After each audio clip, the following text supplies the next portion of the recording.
à tous et à toutes, je vous fais cette courte vidéo pour ceux qui sont inscrits à la prochaine session constellation familiale. Une chose qui n'est jamais abordée, c'est le retour à la maison. Ça me semble fondamental pour moi par rapport à certains retours et même ce que moi j'ai pu vivre. Comment préparer le retour dans votre environnement? Faut-il en parler de cette expérience? Vous rentrerez certainement avec un nouveau regard, une nouvelle dynamique, de nouvelles questions. Vos proches auront certainement envie d'en parler. Comment on rentre chez soi? Faut-il parler de ce que vous avez vécu, de vos découvertes, de vos impressions, de vos analyses? Je vous conseillerais de garder dans un premier temps le processus qui a été initié se faire. D'expérience, je vous dirais que durant les jours qui suivent, les choses sur le plan inconscient vont pouvoir s'installer progressivement. Les professionnels de l'hypnose disent souvent qu'il n'est pas nécessaire de comprendre pour changer. Après chaque session, un temps de silence de 21 jours est souhaité. Et ça peut être agréable à observer pour laisser l'expérience se prolonger. Laissez le temps d'intégrer harmonieusement au rythme qui vous convient, ce qui aura été initié et mis en mouvement. Le temps également pour libérer, de se séparer de ce qui n'est plus utile par le passé et ne l'est plus désormais pour le présent. Sortir d'une constellation familiale, c'est un peu comme l'on ferme un livre, où on a visionné un film et on a envie de rester en silence, garder toutes ses impressions, le temps voilà, le temps de la discussion, de l'échange viendra ensuite.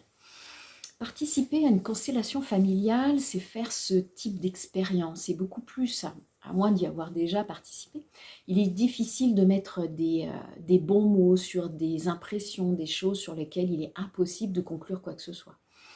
Par confort, comment pouvons-nous préparer ce retour sans avoir à expliquer ce qui s'est passé? À part certains, vous n'aurez peut-être pas forcément envie d'en parler dans l'immédiat et vous pouvez répondre par un sourire ou un beau silence. L'important pour moi est que vous ayez pu préparer, voire proposer d'en discuter ultérieurement. Les changements peuvent être tels qu'il est bon de vous laisser du temps, ainsi que de laisser du temps à l'entourage, d'intégrer vos changements. Nous savons tous ici que les gens n'aiment pas trop le changement et préfèrent rester dans leur zone de confort, hein. C'est toujours plus facile et surtout moins fatigant. Lorsque nous gardons le silence pendant 21 jours, cela nous permet de rester à l'écoute de soi, de sentir pour accompagner tout ce qui peut se mettre en place. Il me semble que c'est très important. Autre possibilité, vous pourrez aussi vous sentir fatigué ou avoir besoin de vous reposer un peu plus, comme lorsqu'on a fait un long voyage et que l'on a besoin de revenir à soi.